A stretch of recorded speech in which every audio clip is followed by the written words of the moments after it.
السلام علیکم ورحمۃ اللہ وبرکاتہ۔ محترم ناظرین، آج ہم بات کرنے والے ہیں صدقۃ الفطر کے کچھ بہت ہی اہم مسائل کے سلسلے میں۔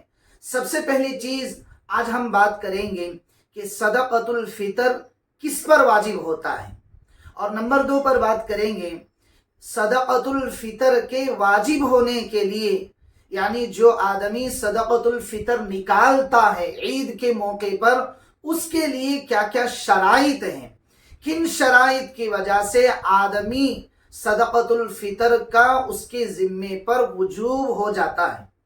اور نمبر 3 پر بات کرنے والے ہیں کہ صدقۃ الفطر اور زکوٰۃ، ان دونوں میں کیا فرق ہے۔ ان تینوں چیزوں کو آج کی اس ویڈیو میں ہم سمجھنے کی کوشش کرتے ہیں۔ اس سے پہلے اگر آپ نے ابھی تک ہمارا چینل سبسکرائب نہیں کیا ہے تو ضرور سبسکرائب کریں، اور کمنٹ باکس میں آپ ضرور اپنی رائے کا اظہار کرتے رہیں۔ اور اگر آپ کو ہمارا یہ ویڈیو پسند آ جائے تو اس ویڈیو کو ضرور عید سے پہلے ہر مسلمان تک پہنچانے کی کوشش کریں، اور اس ویڈیو کو ضرور شیئر کریں۔ تو چلیے بات کرتے ہیں سب سے پہلے بات کہ صدقۃ الفطر کب واجب ہوتا ہے، اور کیوں اللہ کے نبی صلی اللہ علیہ وسلم نے صدقۃ الفطر واجب ہونے کے لیے امت کے ذمے قرار دیا ہے۔ تو سب سے پہلی یہ چیز سمجھتے ہیں، صدقۃ الفطر واجب ہونے کے 2 اسباب ہیں، 2 چیزیں ایسی ہیں جن کی وجہ سے صدقۃ الفطر اس امت کے ذمے واجب قرار دیا۔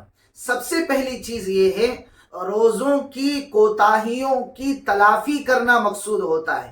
یعنی آدمی روزے کی حالت میں جو چیزیں روزے کو توڑتی ہیں ان چیزوں سے تو پرہیز کرتا ہے، لیکن جن چیزوں کی وجہ سے روزوں میں کمی آ جاتی ہے، یعنی جو ثواب 100% روزے کی حالت میں ایک روزے دار کو ملنا چاہیے تھا، آدمی کے کچھ کوتاہیوں کی وجہ سے، کچھ غلطیوں کی وجہ سے، کچھ ایسے عوارضات کی وجہ سے آدمی 100% ثواب کا مستحق نہیں بنتا ہے، اور اس کی ان کوتاہیوں اور غلطیوں کی وجہ سے اس روزے میں کچھ کمیاں آ جاتی ہیں۔ تو اللہ کے نبی صلی اللہ علیہ وسلم نے صدقۃ الفطر کے ذریعے سے ان کمیوں کو پورا کرنے کے لیے امت کو یہ تعلیم دی ہے کہ عید کی نماز سے پہلے یا پھر عید ہی کے دن عید کی نماز سے پہلے تم صدقۃ الفطر ادا کر لو۔ ان کمیاں اور وہ کوتاہیاں جو روزے کی حالت میں تم سے ہو گئی ہیں، وہ اللہ تبارک و تعالی اس صدقۃ الفطر کے ادا کرنے کی وجہ سے ان کمیوں کو پورا کر دیں گے۔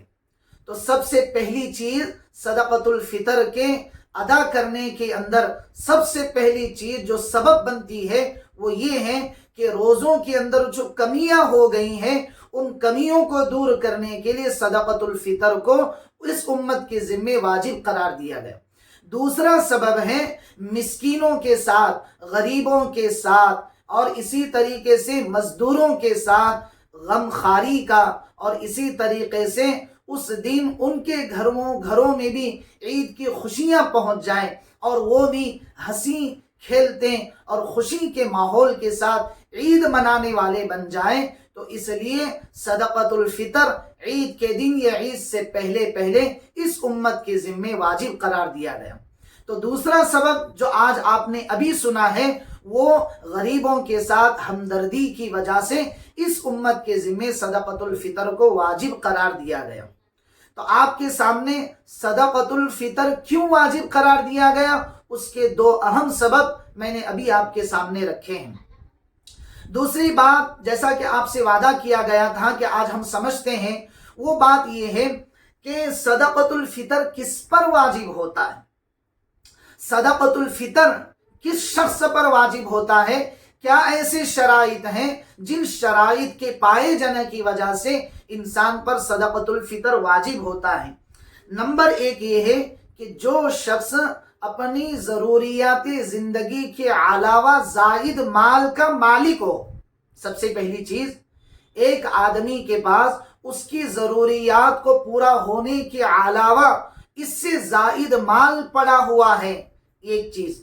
اور دوسری چیز یہ ہے کہ اس شخص پر قرض نہیں ہے، اس شخص پر قرض نہیں ہے، اور وہ شخص جو ہے اپنی اس چیز میں، اپنی اس ملکیت میں ضرورت سے زائد مال کا مالک بن چکا ہے، تو اب اس شخص پر زکوٰۃ، صدقۃ الفطر جو ہے واجب ہو جاتی ہے۔ اب زکوٰۃ اور صدقۃ الفطر میں فرق کیا ہے؟ تھوڑا سا فرق ہے جو آپ سمجھتے ہیں۔ نمبر ایک فرق یہ ہے کہ زکوٰۃ کے اندر اس مال پر، جس مال کا وہ مالک بنا ہے، اس مال پر سال کا گزارنا ضروری، نمبر ایک۔ اور نمبر دو ہے زکوٰۃ اور صدقۃ الفطر میں فرق، نمبر دو پر یہ ہے کہ اس مال پر، جس مال پر یہ شخص مالک بنا ہے، اس مال کے اندر مال نامی ہونا ضروری نہیں ہے صدقۃ الفطر میں۔ اس کے برخلاف زکوٰۃ کے اندر یہ دونوں چیزیں ضروری ہیں۔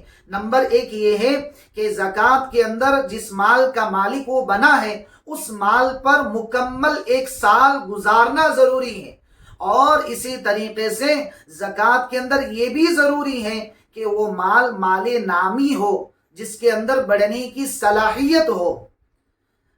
اب مال نامی کسے کہتے ہیں؟ کس چیز کو مال نامی کہتے ہیں؟ آپ ہمارے چینل پر جا کر مال نامی کے سلسلے میں اور اسی طریقے سے زکوٰۃ کے عنوان سے بہت ساری تعریفیں وہاں پر ہم نے ویڈیو اپلوڈ کر دی ہیں۔ آپ اگر مال نامی کو سمجھنا چاہتے ہیں تو ضرور ہمارے چینل کو سبسکرائب کریں، اور وہاں جا کر آپ زکوٰۃ کے سلسلے میں مال نامی کی تعریف کو سمجھ سکتے ہیں۔ تو محترم ناظرین، آپ نے یہ بات سمجھ لی